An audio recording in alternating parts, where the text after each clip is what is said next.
We had some fantastic guests, on Honest Money through the year of 2021, and so many of them were so willing to share their advice and their wisdom and their experiences, and to give us information that we couldn't necessarily find in a textbook or on a normal radio show or on the internet. So we decided, what we needed to do for you was to find all the best nuggets of information that we could get from our guests, package it together in a podcast so that you could get what we felt were some of the best thoughts and ideas throughout the year of 2021. So I hope you enjoy it, and I hope you find some value. In this segment, we've got a few guests sharing their ideas on how to start their investment journey. And for me, I think it's the most important thing in life is, if you want to get somewhere, you've got to take the first step. So let's hope you get some great ideas from these guests and on how to start your investment journey. When I started with the personal finance stuff and I was really trying to figure out what I'm supposed to be doing, I actually met up with a financial advisor. I won't name the bank that I went to, but I spoke to one of their financial advisors, and now looking back at the things that he was saying and what he was suggesting with what I know now, I realized just how vulnerable you can be, if you don't have the right information when you get that advice. And I think that's a very big thing that I'm really trying to make sure that people have enough information to at least understand what they're doing by themselves before they even reach out to a professional. Yeah, and I think you're right. I think we often feel intimidated as well by this person who's got a title, and we think, okay, well, they must know everything, and whatever they're telling us, we should just agree and don't ask questions because they must know. And the sad reality is that there are some fantastic advisors out there, but there's some shockers. And the more we know as clients, the more intelligent questions we can ask of them, the better the advice will be. You find people, you talk to someone in January and they're saying that they want to actually start investing. This is the year they start investing. And then you talk to them at the end of the year and they haven't started because they're still doing all of this research and they want to make sure that they have everything figured out before they actually take that initial step. And I think that's a big stumbling block, because one of the biggest things with investing is the earlier you start, the better off you will be, right? And in terms of how to start, I think you really have to take the tumble, to be honest, and take the first step. Obviously, you do want to make sure that you understand the investments that you're making. But once you actually have some skin in the game, you can actually start figuring out what you don't know and start filling out those gaps. If you don't start, then you never know what you don't know. There's one of those bank adverts that says you don't have to be great to start, but you have to start to be great. Exactly. And I think you're right. If we're sitting here talking about financial freedom all the time, and people are listening to podcasts, watching your YouTube, reading books, and actually never pulling the trigger to start actually saving and investing, then they'll be highly educated and on money in decades' time and still no richer than they were the day they started. When people say to me, explain compounding, I always say, well, you buy one cow, you buy one bull. Give them a bit of time, give them the right space and food and stuff, and watch. In a little bit of time, you'll have a calf, and there's your two cows have created another one, and that's compounding, right? And I think farming's such a great way to understand all markets, because eventually, markets are seasonal, like farming is. You get bad luck, which takes you out. And if you're not careful and you haven't got provision for the bad rainy day, you can lose everything, and it's all the same. The money principles and the principles around farming are universal. In this section, we were with Grant Locke from Outfest and myself talking about tips on global investing. There are some countries, Switzerland's a great example of this, where their bank account is also the place where you buy shares, where you buy unit trusts, exchange traded funds. So that is an administration platform, a stockbroking platform, and a bank account all in one. And obviously, a jurisdiction like that is one worth considering from the point of view that they don't charge you taxes and all those kinds of things, well regulated, and it's giving you an all-in-one account. The trick there, one of my industry colleagues would say, they charge like a wounded buffalo. So you've got to be careful with the Swiss that you choose something that if you're going to go there, that they're charging you the right fees. They're not too expensive. In this section, I'm discussing global investments with Grant Locke from Outfest, but now I'm on the other side of the coin where I need to explain my approach to global investing. I'm quite a big fan of phasing my money into investments. So I'm always wary of taking. So let's just say I've converted my money. I've got $100,000 on the other side. I want to put it into a global index. The likelihood is that I'm going to take that $100,000. I'm going to cut it up into 6 equal portions, and I'm going to put it over 6 months. And the reason is that world markets just generally are incredibly volatile, like the JSEs as well. And so I want to average out the prospects of volatility of prices falling or rising all the time. And the worst thing that could happen is I put my $100,000 in today, and tomorrow the whole stock market falls apart, and I could have bought it at a 30% discount. At the same time, I don't want to sit there with my $100,000 in cash, earning no interest, waiting for the stock market to fall by 30%, because it could take 7 years for that to happen. So I like to feed my money in. The only time I don't do that is if the stock market, just by sheer dumb luck, I've sent the money out, the stock market's collapsed before I've had a chance to actually invest. And if it's a huge drop, if it's one of those 30, 40, 50% drops, then I'd be really greedy, because then I'm going to get greedy when everyone else is fearful, and I'm going to invest my money into the markets very quickly. If the market's trending down a little bit, I'm going to stay with my 6-month view. And if the market's shooting up, definitely going to stay with my 6-month view. In this section, we're going to be talking about one of the more controversial areas of the financial world, and that's crypto investing. I hope you enjoy. Because of the volatility of the crypto price, you really have a you don't have good sight of what you're going to get out at the other end. I mean, if you wait a couple of months or so, you could have a massive swing in the value of Bitcoin. So at the moment, if you were considering Bitcoin or cryptos as an alternative way to get money out of the country, you'd probably rather stick to the traditional method at this point in time. In this segment with Grant Locke from Outfest, I'm discussing my views on how you can get the best return on your investments. It's not always as easy as you think or as simple as it looks. I think that if we're chasing returns, if we're chasing the ability to kind of choose the best share, the best property, whatever it is, the likelihood is we're going to end up with not the best. We're going to end up actually on the other side of that spectrum. So that's one thing. And then the second thing is that if you can just stick to an investment, so you put the money in and you've chosen, I know I talk about a lot, you buy an index and you just stay invested. That makes you exceptional. So although you're getting the average, because you're getting the average of the stock market index, that's the performance that you're getting, is the average of all of these different investments put together, put in an index. Very few people will buy an index and stay invested for 5, 10, 20, 30 years. So now, by just sticking the course, being in the average investment, what people call the average investment, you become exceptional because you're allowing your capital to grow on itself. You're allowing your money to make money babies, and those babies have babies, and before you know it, you've got thousands and thousands of money babies all over the place, and you are in a position of financial freedom. And I think that's the key, right? That's what we're all aiming for, is that financial freedom. But it's about saying, I'm not trying to get the best return next week, next month. I'm not trying to chop and change things. I'm just going to stay consistent and then add to it as I can, and try not to sell unless something's gone horribly wrong outside there where I need to make a change. But if it's just an index, you should be a seller kind of when you absolutely need the money one day to live off, and not for any other reason. In these 3 segments, Grant Locke from Outfest and I are talking about how to develop an investment time horizon, which is important for you because that determines how much risk you can take with your investments. We also discuss how to work out a retirement budget, and then to give you a calculation method, a simple and easy way for you to figure out how much capital you need from your investments at retirement. Enjoy.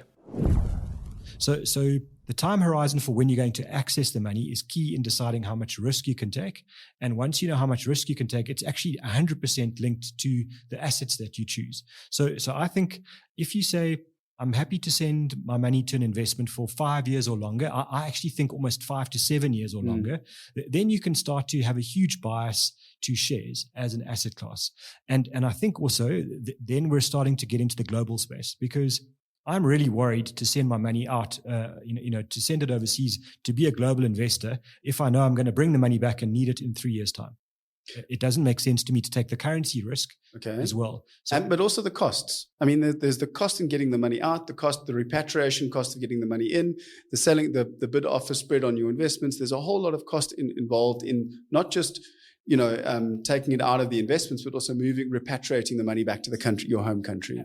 Actually, brilliant point. I mean, it's a key thing that a lot of us would lose sight of. We just think things go up, investments go up, so we don't have to worry about the costs. And actually, costs in a low return, low interest rate environment could absolutely wipe out any growth you've had. So I think it's a fair point. But I think one of the reasons why your time horizon is so critical is because, as you sort of push it as you increase your time horizon, you increase more of your allocation to listed equities, is actually because of inflation. I'd like to hear a bit of your thoughts about why inflation is such a risk. I feel, I think of inflation in the same way I think of a slow poison. There's no dramatic event that says to you, "Hey, Grant, your cost of living has suddenly, risen, and the buying power of your money has gone." There isn't a headline, unfortunately, that we get in the media that says, "Watch out, your cost of living, for you as a person has now changed, and pay attention."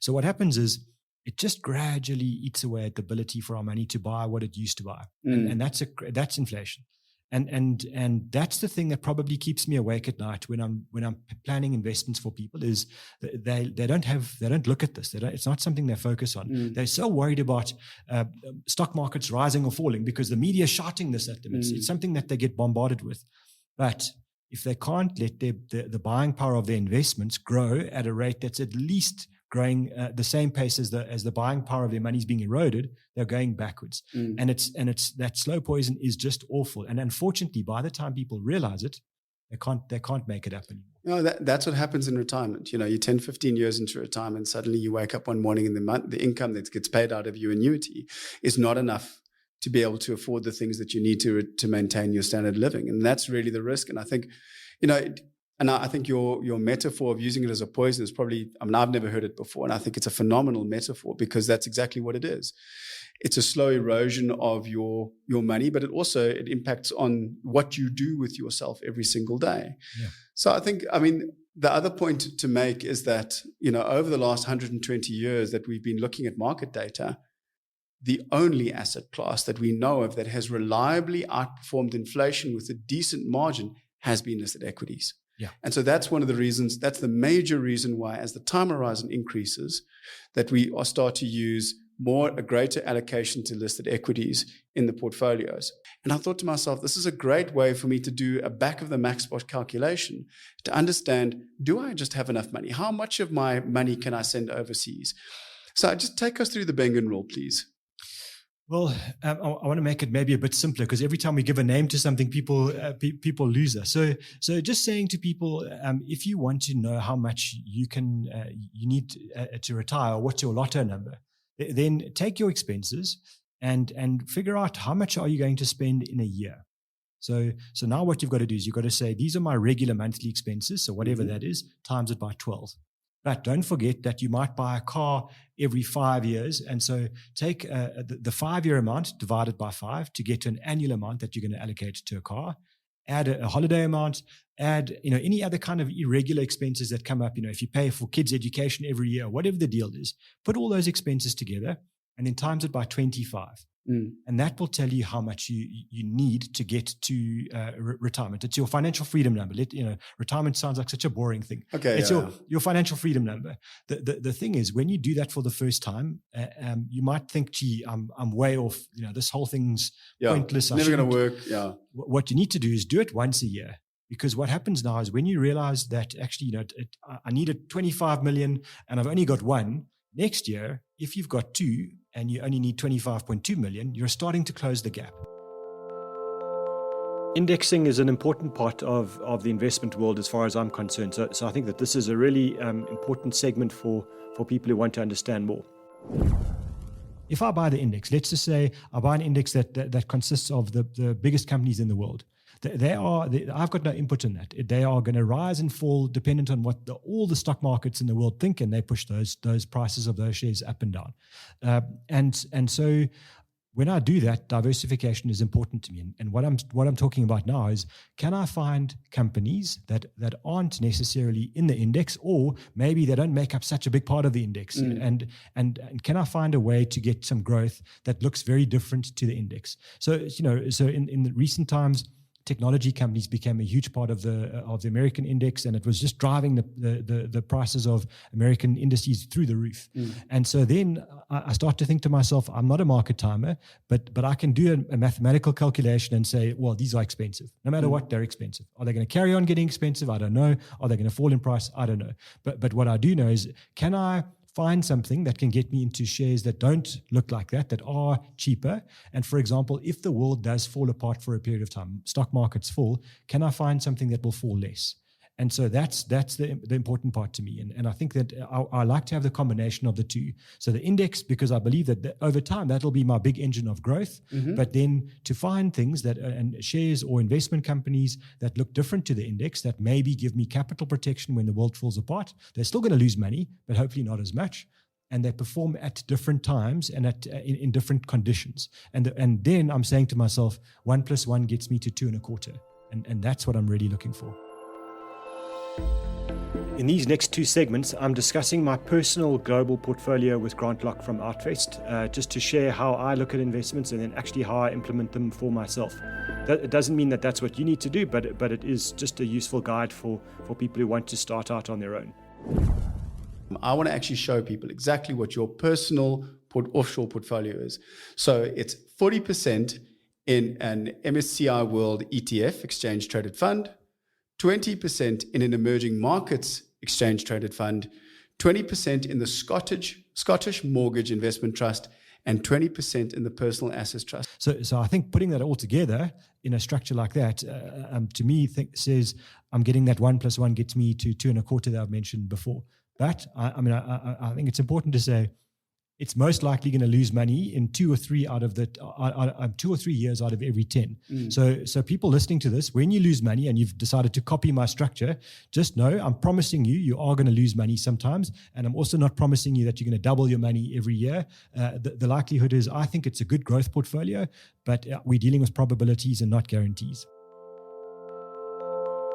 In this piece, we talk a little bit about where your money lives overseas. The industry jargon is the domicile of your money, and why that's so important when you're making global investment decisions. So it'll be myself and Grant Locke from Outvest discussing this really important topic. Even if it sounds boring, have a listen. I think it's a huge issue for us. So domicile is just a fancy word for the home of your money overseas. So when you send your money, it needs to go the home of where it will actually live, because you're living here. Where does your money live? So domicile is important because most of us, we're kind of very westernized in our approach. So we're kind of brainwashed almost that, we should put our money in America because, the father of index investing was a guy who started Vanguard. And so Vanguard's amazing if you believe in index investing. And there's so much choice. You can invest in anything in the States. Yeah. So we kind of get brainwashed to it must be America. Now, the problem with America is that when you have more than $60,000 worth of investments that are living in America, so the domicile is America, and you pass away, the American tax man is going to take 40% of your money, of the assets that are in America. Now, for example, if you buy my favorite share, Berkshire Hathaway, or you buy an index that's sitting in America, you buy Microsoft, Apple, it doesn't matter, and the domicile of your money is there, they are going to take 40% of your money over $60,000. So that's a big number. The same applies, for example, if you have your money living in mainland UK. So if it's in the city of London or somewhere in the UK, the same would apply, but the amount is much bigger. It's £325,000. So taxes become a huge issue when you are investing, that you want to avoid being taxed twice. So I'm not saying that you need to find a place where you're never going to pay tax, because the reality is, if you are a legit citizen, you are going to pay tax somewhere, but ideally you want to pay it once and you want to pay it here in South Africa. So choose a place. For example, some of the best places I think are Luxembourg, the country of Ireland, the Channel Islands, so that's Jersey, Guernsey, Isle of Man, Switzerland. Those are great places because their regulations are excellent. So the protection of investors is very good. And secondly, they don't tax you twice. They're not going to tax someone who's not a resident in those countries for death duties or any kind of other taxes. So I think avoiding double tax is a big issue. And then security, that where your money is invested, the regulators will look after you and they're not going to chop and change the laws. If you're investing fairly large amounts of money overseas, then it might be worth considering putting that money into a company or a foundation or a trust. Those are called legal entities, and they do have some benefits. And in this segment on global investing, Grant Locke and I discussed this topic for investors and when it's appropriate and when it's not. Using a legal entity as your offshore investment vehicle is something that I think lots of people would like to know a little bit more about. And when do I use a trust, or when do I use a foundation, or when do I go in my personal capacity? So I think size counts, unfortunately. So if you're sending money overseas and it's going to be, let's say, $100,000, just understand that $100,000 is a lot of money, but it's not enough money, for example, to justify opening a trust or opening up an offshore company or a foundation that you mentioned, because the running costs of those are very expensive. You're probably if you're in a good jurisdiction that we've just spoken about, and you're with a company that's going to deliver good service with good reputation, you're probably paying $2,000 to $5,000 as a minimum per year to run your structure if it's not in your name. And so if you're paying $5,000 a year and you've got $100,000, you're giving away 5% of the value of your investment before you've even started to grow it, before you've paid for the investment costs, etc. And that's just far too much for cost. So I think the starting point is size is important. So I think to me, to justify any kind of a structure, you need about $1 million. So that's a big number. Yeah. And then secondly, you need to have a good reason for doing it. And to me, the best reason is because you want to make sure that the money's going to go from you. Let's say you're a parent and you want to know that it's going to go to your children if you pass away at the right time and at the right age for them. So, it would be silly, for example, in your will to say, well, my overseas investments go to my children and they inherit that at the age of 12 for, if something happened to you. So you want to know that they are going to be taken care of while they're not adults and potentially for a few years after they become adults, and then saying, okay, I know that the money goes to the next generation. I think that's the best reason. I have an overdraft to the tune of 20,000 Rand that I would like to utilize to buy shares or invest in something that will give me maximum returns in 2 months at most. Please advise as to how I could go about getting this done with your assistance, of course. Thanks, Lebogang. Hi, Lebogang. I'm so glad that you're making contact before you decide to use your overdraft for investing, because I think there's some real danger signs here. So as a start, I'm going to say danger, danger, danger. Please be careful with this. I think my concern with your potentially your plan is two things. One, the interest rates on an overdraft are generally very high, and so if you're paying an interest rate of 9% or more, it's very hard to find an investment that's high quality, that's able to give you a fair chance of getting a return that's more than 9% a year without taking too much risk. And so if I'm going to borrow money to invest, I want to make sure that my interest rate is going to be somewhere around 5 or 6% a year and no more than that.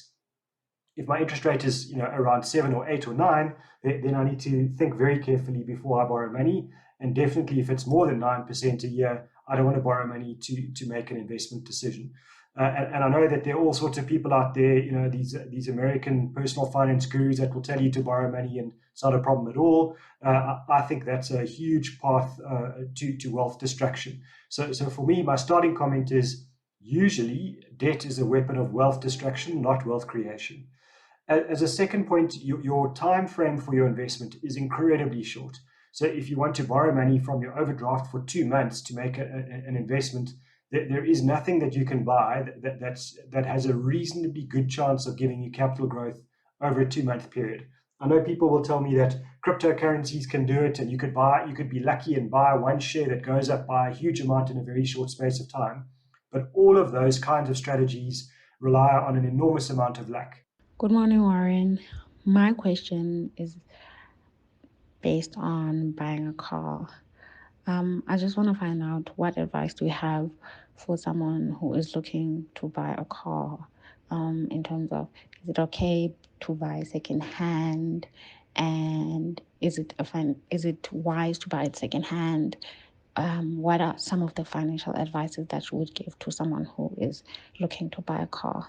I really love your question about cars, and how to buy a car and what's the best kind of car to buy, and especially around the financial arrangements around that, because I think a lot of the time we get emotionally sucked into buying cars, especially expensive cars that we don't really need, because car companies are such fantastic marketing businesses that they'll always find a way to convince us that the car that they're selling is the car we need.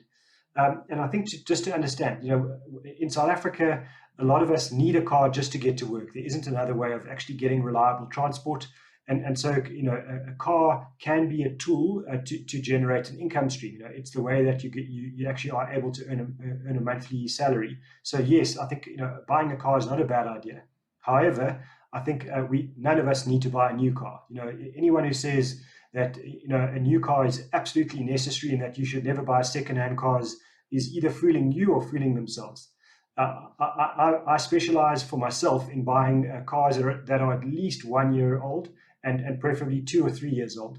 And my reason is that, let's say you pay 500,000 Rand for a car, by the time it drives off the showroom floor, and if it's a new car and you take it home and you keep it in your garage for a week, the likelihood is it's already lost 50 or 60,000 Rand worth of value. And by the end of the year, it might already have lost, even more than that. And the only reason it's lost value is because it was new and now it will be called secondhand. And so I just think that kind of a capital loss on a car really doesn't make sense to me.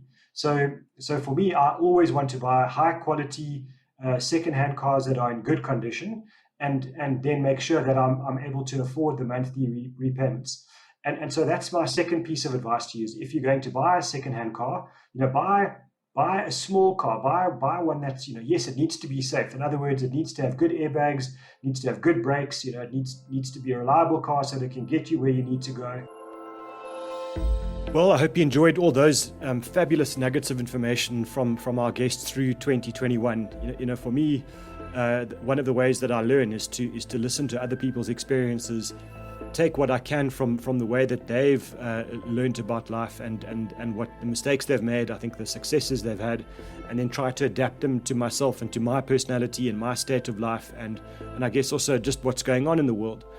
So I hope you can do the same, and I hope you find value from this and our future podcasts. Thanks so much for listening.